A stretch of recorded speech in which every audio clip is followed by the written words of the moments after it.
Hey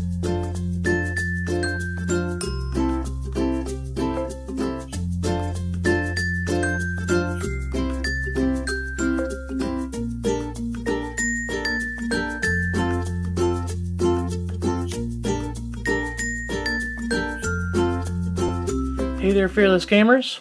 Matt the Clown here once again, continuing my series of the joy of painting minis. We're back once again with our Infinity PanOceania Akalis Sikh Trooper. He's, like I said before, a PanOceania drop troop. Basically, he's got like a little jetpack. Hope you can see him. Yeah, cool. I apologize if in this series the lighting is poor. I'm kind of out of luck when it comes to overhead lighting options. Like, I can try and adjust my standard painting light, which is usually enough for me to sort of do my work, but filming is not stellar. I'm going to work on getting... actually, probably made it worse. I'm going to work on getting better lighting options in the future, but for now, this is what we're going to have to deal with. Once again, I'd like to remind you that I like to listen to stuff in the background while I paint, so I've got a little bit of YouTube going on in the background. In the last 2 episodes, I was listening to a YouTuber by the name of Heather Feather. Today, I am listening to the dulcet tones of visual sounds. Feel free to Google them. If not, whatever. So, what I've done so far. I had primed him in the Vallejo Surface Primer, and then I base coated him in Gnarls Green, and a little bit of, is this it? Yeah, Rulic Gold, and a little bit of Beaten Purple. Bam. And then I gave him a wash of Agrax Earthshade. I did not give him a second wash, as I indicated I might at the end of the last episode. I'm happy with where we are with this wash. So I'm just going to proceed with the first stage of highlighting. Once again, I'm using these brushes from Princeton Art and Brush Company. I used the size 0 round. Now I'm using the size 2/0 round. I don't know if there's a more appropriate way to express that, but it looks like a fraction, so I will express it cheaply in that manner. So we're just going to get right back down to it. The first thing we're going to do, at least in my opinion, the first thing that you should do when you're done washing, is bring the areas that you're going to start to highlight back up to your base coat. So we're going to get a little Gnarls Green on the palette, and we're just going to get in here. We're going to start with this area, sure. And we're just going to get in here and bring it back up to Gnarls. Now, we're not going to do this for every area. We're just going to do this for the areas that would be involved in the highlighting. When you highlight, pick a direction that the light should be coming from. For me, my standard is up and to the right of the model, so from this direction. So stuff over here isn't going to get as heavy of a highlight, if it gets any, whereas stuff over here is going to get the bulk of it. So, like, this surface here should be like a neutral, because it's not facing the light, but it's not hidden from the light, whereas down here, I'm not even going to bring that back up to Gnarls. That's not, like, the light's not seeing that. So let me get this back into here, start to bring this spot back to Gnarls Green. Now, I'm being a little sloppy about it. I don't really care, because I can always go back and fix things. Now, this is an interesting sort of process for me. I'm much more used to sort of taking the model and bringing it right up to my face, like that. I don't know if that just screwed up the film capture. I can't see my little viewfinder. But painting from a distance like this is not something I'm used to, which is why I ultimately ended up grabbing the paint pot and like sticky tack and using that technique that I learned from girl painting, because it gives me a little more control over the model without getting my grubby hands all over it. And we don't want my grubby hands all over it because then paint starts to come off, which I'm sure is a problem everyone has had to deal with and come up with their own solutions. Now, this is so far a very subtle step. You're not going to notice any major differences. The reasoning for that is because, well, I didn't use a heavy wash, so we don't have heavy shadows at the moment. And without heavy shadows, it's hard to tell where the subtle lighting hits. Now, once I start to get into the real highlighting steps, such as the Josan green, then it'll become a bit more obvious. Now you'll notice, I don't know if you can see here, there's a little line in the armor, like a little nook, little cranny, little crevice. I made sure not to fill that in. You know, I went around it with the gnarls because I don't want to obliterate that shadow. It's small, it's subtle, but it needs to be there. You don't want to destroy your shadows because then you lose all of your depth. You want to just sort of bring the brighter areas slightly back. You know, you want to restore a little bit of your light without destroying your shadow. It's not easy at first because it's a little bit hard to get, you know, sort of wrap your head around, but it does become easier with time as you do it.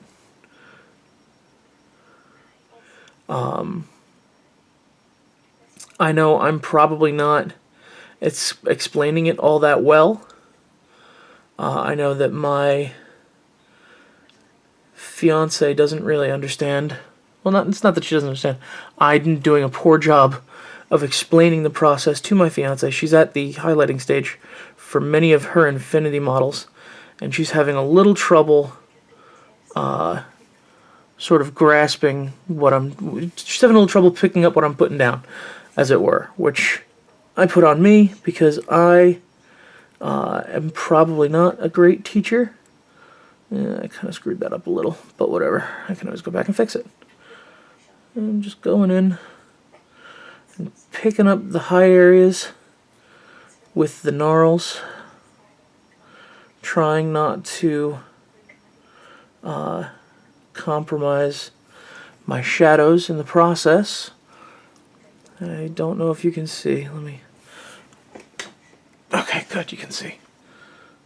This arm's a bit tough. Now, it's spots like, not necessarily this arm, but like in here, that little crevice there, that people will argue would be easier if I didn't assemble before painting.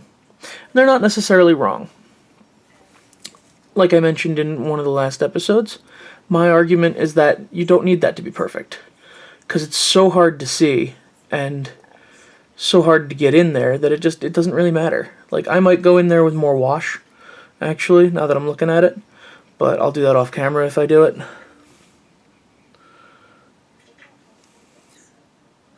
Part of the reason I'm listening to the particular video I've decided to listen to is because it's a half hour long, so when it ends, I'll know to end the episode here. But yeah, so highlighting is a little bit of a complicated matter. It's a bit of a... I don't even want to call it an advanced technique, it's just that it's the point at which basic stuff starts to get advanced. If that makes any sense to any of you. I know it probably looks like I'm being sloppy. I probably am being sloppy.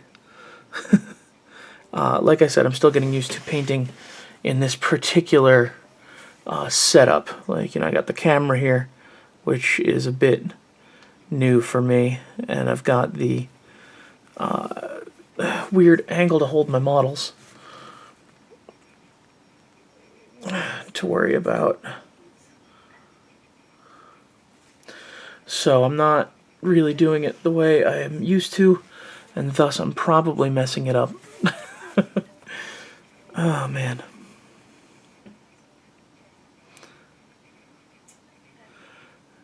But yeah, the thing you gotta remember with highlighting is you always highlight a smaller area than you've painted.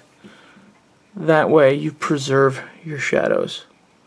I think I mentioned that in my Back to Basics video, but it bears repeating. Okay, I gotta get his helmet right. Having trouble remembering what I've painted and what I haven't. That's how subtle this step is. You can easily lose track of what you've already done, which is both good and bad in my opinion. It's good because it means you're keeping it subtle. It's bad because you could waste time doing the same thing 4, 5, 6, 7, 8 times. Some people don't like it subtle. Some people actually prefer to have a more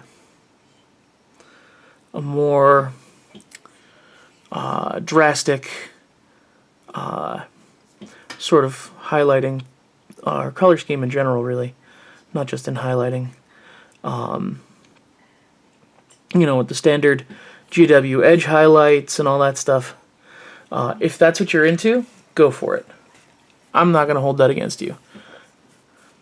I'm not into it for my stuff. I don't like doing it. I don't think it looks good. At least I don't think it looks good when I do it. I've seen cases in which it has looked good, though. Keep getting water droplets. I find that I get better results with my own work when I try to keep things more subtle.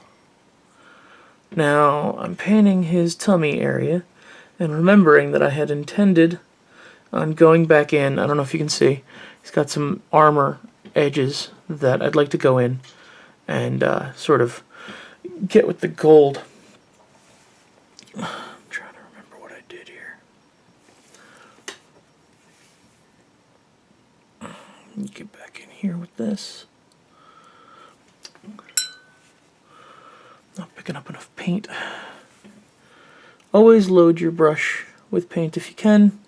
It's always better to have more on the bristles than less. If you have too little on the bristles, unless you're dry brushing doesn't count. But if you have too little on the bristles, you're not going to get anything done. And if you don't get anything done, well, you're going to have some problems. Now, let's see. You'll notice I didn't bring this up at all. I'm not going to, because the light's not anywhere near it. But this area here is getting hit by some light, and I'll get a little bit into his calf. Is that his calf? Yeah, it's his calf. Calves are here, thighs are here.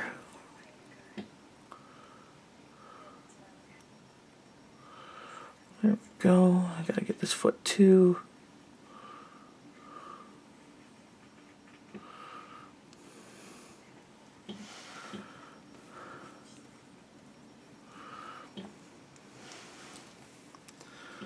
Now, shoe.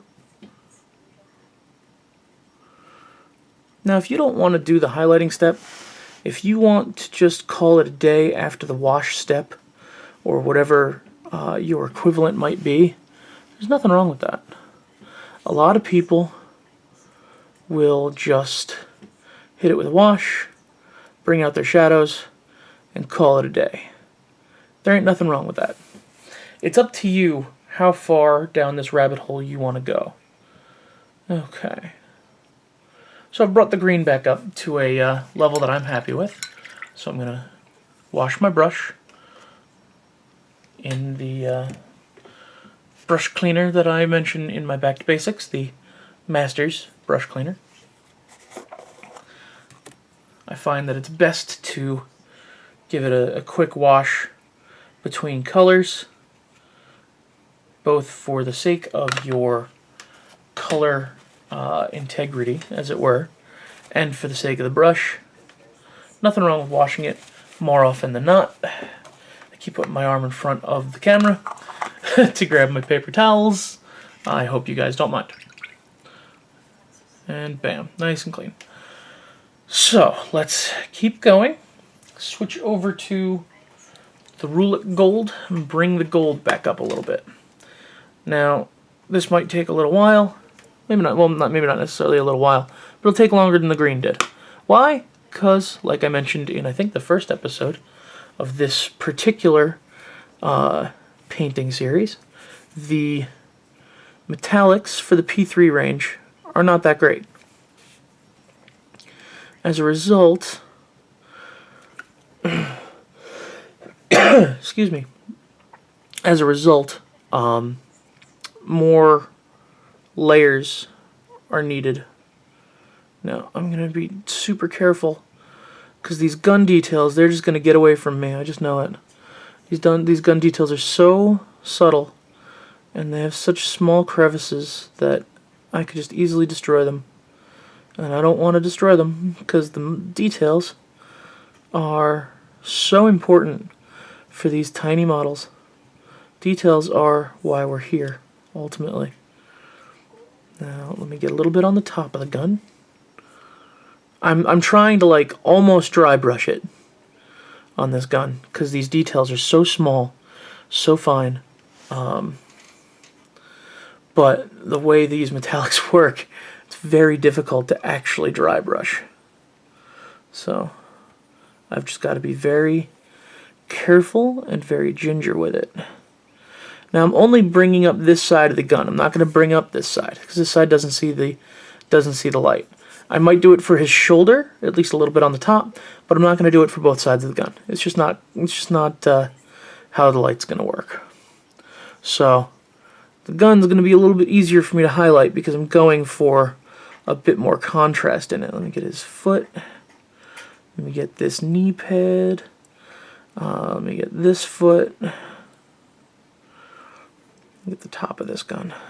This little sidearm, which I didn't even notice he had a sidearm, and I think it's super cool that he does. In fact, he might even have a pistol in his like standard loadout. Damn it! See, I hit the gnarls a little bit there. I'm gonna try and fix that real quick. Get a little too much. Get a little water in. Dab it with the paper towel. Did it work? Sort of. Well, I'll fix it later. I'll fix it later. That is a phrase that you're going to need to get familiar with if you want to paint minis. Because you're going to screw up. It's going to happen. Just like with any artistic endeavor, you're going to screw up at some point. And that's okay. There is nothing wrong with the occasional happy accident. I'm a big Bob Ross fan. He taught me the value of a happy accident. In fact, my brother, I have an older brother, he, for Christmas, got me the first season of The Joy of Painting with Bob Ross on DVD. That's how big of a Bob Ross fan I am. I've got DVDs now, and I've been watching them pretty much regularly. Well, watching it. I've got the one DVD. Been watching it pretty regularly since Christmas. Now I just got to do these little gold bits here. And a little bit on this one. Just a little bit. And this one up in here. And then a little bit on this one. Cool. Okay. So I've started bringing the gold back up. Now the purple's going to be a little tough, because it's just the one. P3 only has one shade of purple. This is the only purple they have in the P3 range. They have like a magenta and like a maroon, so those are like sort of purples, but no, they're not purples. They're shades of red. Let's be honest. The fact that P3 only has one friggin' purple is nonsense, I say. Nonsense. If it weren't for the fact that they only have one purple, I would probably be doing a much more purple-heavy color scheme for this guy. Now this whole leg got so sloppy when I was doing it. It's such a shame. I'm going to try and fix that up now. I may have to come back in here with the wash later. I don't know. Trying to sort of get his butt cheeks No, I'm trying to sort of clean it up in here mostly, because it did get really sloppy. Thankfully, his pants don't have a ton of wrinkles for me to work with. Like, there's a few here and there, but I'm not trying to preserve a whole lot of wrinkly nonsense like you'll find on some minis that are wearing clothes. Okay, we've got that. I'm not going to bother with that. I'll get that a little bit. I don't know if you can see the details of what I'm doing because my lighting scheme is so poor. If you guys have any problems, please let me know. And I will try. I also got this in purple last time. Forgot about that. Bring that back up to neutral. But yeah, if you guys have any problems with my lighting, I do apologize. Let me know if it's an issue, and I will try to fix it in the future. Okay, that was actually easier than I thought it would be for the purple. So we're gonna let that sit and dry for a minute. We always want things to dry. Now, you might be yelling and screaming and shaking your fists at the screen. I forgot to clean my brush between the Rulic Gold and the purple. It didn't really cause any problems because the P3 metallic paints are so strange and so thin that water takes them right out of the brush. Like, they don't linger. Like the Gnarls Green and the Beaten Purple, they'll linger in your brush. They'll do it. Just like a Citadel paint will do it. Citadel paint sits in your brush forever. But P3 metallics, they don't linger. They're easy to wash off. That said, wash your brushes. Don't do what I just did. Yeah, let's see. What's next? I think I'm gonna do the green bits. Aside from the primary tenet of highlighting from dark to light, the prevailing idea in highlighting is that you go from the bottom to the top. So basically, instead of, say, starting with somebody's coat, if somebody's got a coat, or let me show you on this model, starting with like the purple part of his pauldron, you would start with the gold part. And that way, if you hit a higher portion, you're going to be coming to that later. I hope that makes sense. If it doesn't, oops. So at this point, we're going to be moving on to the Josan Green. And this will start to be the more... I'm trying to open it without making a mess. Oh, God. Constantly getting paint on my fingers. This will start to be the more noticeable level here. I don't know if you can see my palette at all. You can see a little of my palette. Lovely. Okay, so we're going to start with this area, because why not? We're just going to...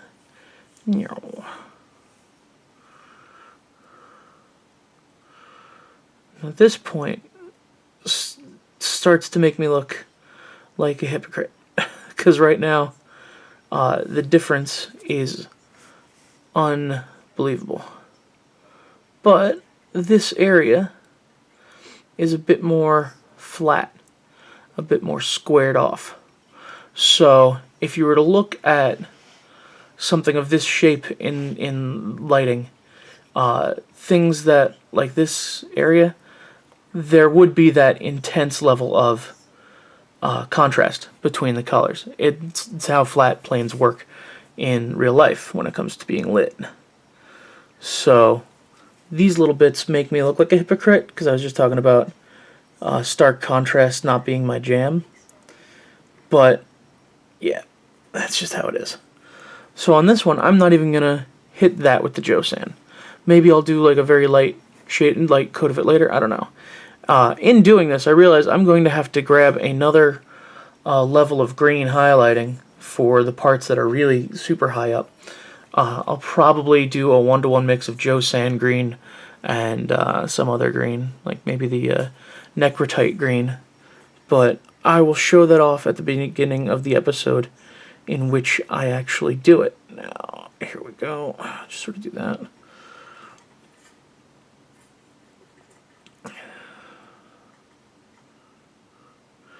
And we're just getting in and picking up the high areas.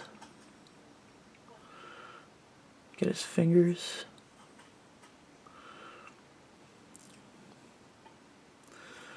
Picking out the most elevated spots, because those are the spots that are going to get the most light now. Not only the elevated spots, but those will be the parts with the highest highlights. Whereas the stuff that's more hidden away is the stuff that gets the shadows. Now I hope you can see what I've done. I would bring it closer, but actually I've got a zoom function. Let me... Oh god.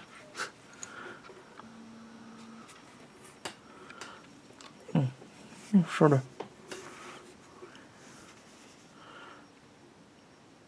I hope you've been able to see the model. I've been holding it in such a way. So let me turn him around. Oh god, cameras. So I hope you can sort of see what I've been doing for the last 30 seconds. Let me put him down, pull the zoom back out.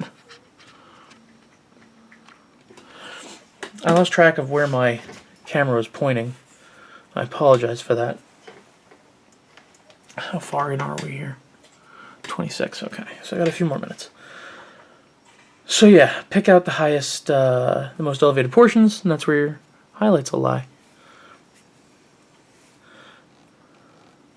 The dark to light thing is one of those ideas that sounds so backwards. Oh dear, I made a mistake. I way over diluted my Joe Sand green. Hold on, I gotta get some more out of the pot. But yeah, like if you think about it, it doesn't make any sense. Why would I highlight dark to light? Isn't putting light paint over dark paint really, really difficult? Yeah, it's more difficult that way as far as getting the light stuff to show up the way you want it to. You gotta maybe do more coats of the light stuff as a result. But imagine doing all the parts that needed to be highlighted, you know, doing the tiny bits, and then doing the dark bits over them, and completely screwing it up, and having to go back. It doesn't make sense. So, ultimately, you want to get your foundation parts down before you work on your highlights. Foundations are important. It's what every city and civilization is built upon. Look at me trying to sound like Bob Ross. That was a guy who could just say whatever the hell he wanted while he was painting, and it would just make sense. It was zen as hell. If you haven't seen The Joy of Painting with Bob Ross, I highly recommend hitting up the YouTube for... there are some clips of episodes, not full episodes. They gotta sell those DVDs somehow. But I highly recommend checking out YouTube for those clips, just to get an idea of what people are talking about when they talk about Bob Ross. Because I know a lot of people in this hobby that talk about how much they like Bob Ross. I know I'm a big fan, and I do wish he were still around to see the immense effect he still has on people, even so many years after his show has been not off the air, because you can still see it on PBS, but so many years after his show has been sort of in syndication, I guess would be the term. You know, like they're not making new episodes. Let's see, how many minutes are we in here? Okay, it's at that point where we need to call it for this episode. So, next episode, I'm going to continue working on the highlights. I'll start highlighting the gold, start highlighting the purple if I decide to do that at all. But yeah, until next time, fearless gamers, take care.